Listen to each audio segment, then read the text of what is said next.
When most people think about the condition of a home, they think about the roof, foundation, plumbing, electrical system, or maybe whether the water heater is about to ruin their weekend. But the part of the home you interact with every minute is the air. You may not think much about indoor air quality until you notice a musty odor, condensation on the windows, recurring dust, allergy symptoms, or something growing where something definitely should not be growing. Today, we are going to explain indoor air quality without turning your living room into a science experiment or making you afraid to breathe in your own house. Indoor air quality, or IAQ, describes the condition of the air inside a building and the factors that may affect occupant comfort and health. That air may contain dust, pollen, pet dander, smoke particles, cooking contaminants, odors, volatile organic compounds, and naturally occurring mold spores. Some pollutants enter from outdoors. Others are created inside by cooking, cleaning products, pets, furnishings, building materials, combustion appliances, and everyday human activity. The important point is that indoor air quality is not controlled by one test, one filter, or one expensive machine with an impressive blue light. The easiest way to understand indoor air quality is through four basic controls: source control, moisture control, ventilation, and filtration. If you remember nothing else from this video, remember those four. A healthy indoor environment usually comes from using all four together, not expecting one device to solve every problem. Source control means reducing or eliminating the thing creating the problem. That may mean repairing a plumbing, roof, window, or foundation leak. It may mean venting a combustion appliance properly, using the kitchen exhaust while cooking, storing chemicals away from occupied areas, or removing water-damaged material that cannot be cleaned and dried. Source control is usually the most effective first step.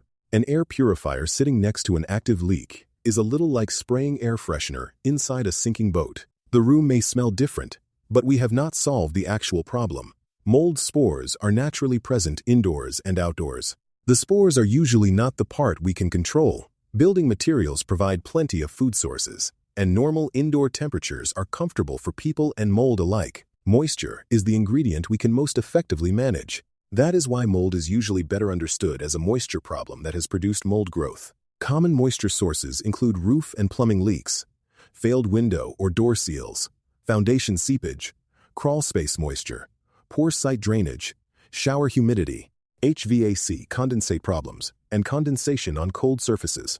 Indoor relative humidity should generally remain below 60%, with approximately 30 to 50% being a good target in many homes. Wet materials should be dried promptly, ideally within about 24 to 48 hours, to reduce the opportunity for mold growth. And if your bathroom mirror stays fogged long enough to write a novel, your exhaust fan may be auditioning for the job rather than actually performing it. Not every moisture problem comes from a leaking pipe or roof. Condensation develops when warm, moisture-laden air contacts a surface cold enough for water to form. That is why we may see moisture on windows, pipes, ducts, cold exterior walls, or behind furniture where air cannot circulate. In those situations, the solution may involve humidity control, better insulation, improved airflow, ventilation, or a combination of those measures. Ventilation replaces stale or contaminated indoor air with cleaner outdoor air. Local exhaust removes contaminants near the source. Bathroom fans remove shower moisture. Kitchen exhaust helps remove moisture, grease, odors, cooking particles, and combustion byproducts. Those fans should discharge outdoors, not into the attic, crawl space, or wall cavity where the moisture can simply create a different problem. Whole building ventilation provides planned air exchange throughout the home. And it is worth remembering that most ordinary heating and air conditioning systems recirculate indoor air. They do not automatically bring in meaningful amounts of fresh outdoor air. Opening windows can help when outdoor conditions are favorable. But when pollen is high, wildfire smoke is present, or outdoor humidity is excessive, opening every window may bring in the exact thing you are trying to keep out. Filtration helps remove particles from air passing through a filter. That may include pollen, dust, pet dander, some mold spores, and fine smoke particles. MERV stands for Minimum Efficiency Reporting Value. In general, a higher MERV rating means better capture of specific particle sizes. EPA recommends a filter rated at least MERV 13, or the highest efficiency the HVAC fan and filter slot can properly accommodate. That qualification matters. Installing a highly restrictive filter in a system that cannot handle it may reduce airflow and create equipment problems. Higher is not automatically better if the blower cannot breathe. The filter must also fit correctly. be installed in the proper direction, and be replaced before it becomes clogged. Portable HEPA air cleaners can be useful in bedrooms, living areas, or spaces occupied by people sensitive to pollen, smoke, dust, or pet dander. A true HEPA filter captures at least 99.97% of particles at 0.3 microns under test conditions. But remember, your filter is helpful. It is not a tiny superhero wearing a cape. Filtration does not repair leaks, lower humidity by itself, remove growth from building materials, or eliminate gases such as carbon monoxide. Be cautious with devices that intentionally generate ozone. Ozone is a lung irritant, and a machine that makes the room smell different has not necessarily made the air healthier. Different is not the same as clean. A good indoor air quality or mold investigation should not begin and end with an air sample. The process starts with the building. We ask about odors, visible staining, known leaks, flooding, condensation, occupant concerns, recent repairs, HVAC use, and when or where the condition occurs. Then we visually inspect the property and use tools to gather additional information. Moisture meters help compare suspect materials with dry reference areas. Pin-type meters test specific locations. Pinless meters help scan larger areas without creating probe holes. Thermal imaging identifies surface temperature patterns that may be consistent with moisture, missing insulation, air leakage, or thermal bridging. But a thermal camera does not see through walls. It does not directly detect water, and it definitely does not identify tiny mold monsters hiding inside the drywall.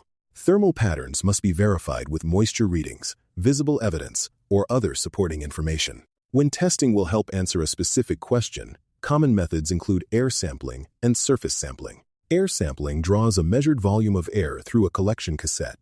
Depending on the investigation, samples may be collected from suspect rooms, comparison areas, and outdoors. Surface swabs or tape lifts may be used when visible biological growth is present and direct sampling is appropriate. These samples are submitted to a laboratory for analysis.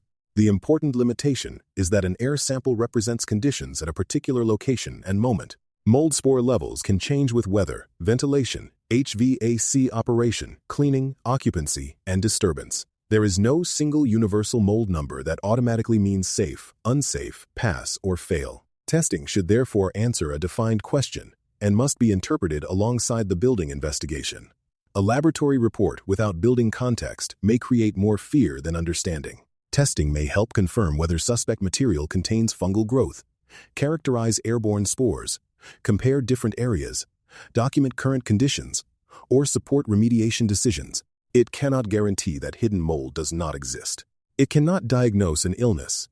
It cannot permanently characterize a changing building from one brief sampling event. And it cannot replace the investigation of the moisture source. People respond differently to damp or moldy environments. Some may experience no noticeable symptoms.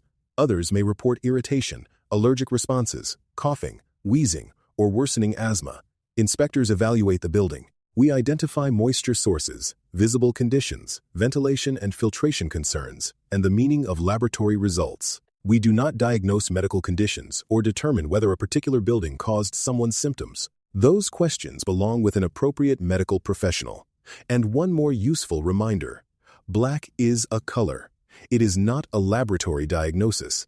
Visible growth and moisture should be addressed based on the condition, not on an alarming nickname.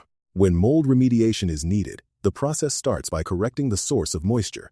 The affected area is defined. Containment may be used to reduce cross-contamination. Porous materials that cannot be properly cleaned may need to be removed. Salvageable surfaces are cleaned. HEP. A filtered equipment may be used. The area is dried, and the result is verified. Simply spraying something on visible growth without correcting the moisture source is not a complete solution. And an air purifier cannot remove growth that remains attached to wet drywall, carpet, insulation, or wood. So what can homeowners actually do? Repair leaks promptly. Control indoor humidity. Use bathroom and kitchen exhaust fans that discharge outdoors. Maintain HVAC equipment and replace filters as needed. Use the highest practical filter efficiency the system can accommodate. Consider portable HEPA filtration where appropriate. Investigate musty odors, recurring condensation, staining, or visible biological growth. Dry wet materials quickly. Avoid devices that intentionally produce ozone. And when testing is performed, make sure there is a clear question the testing is intended to answer. close. Healthy indoor air does not come from one gadget, one filter, or one laboratory number. It comes from understanding how the building is performing. Control the sources. Control the moisture. Ventilate appropriately. Filter effectively. Investigate the evidence. And interpret testing in context. Better indoor air starts with better understanding. If you have concerns about mold, moisture intrusion, ventilation, filtration, or indoor air quality, TCIS can help you investigate the building, understand the findings, and determine practical next steps. Tincture Consulting and Inspection Services. Better understanding creates better deals.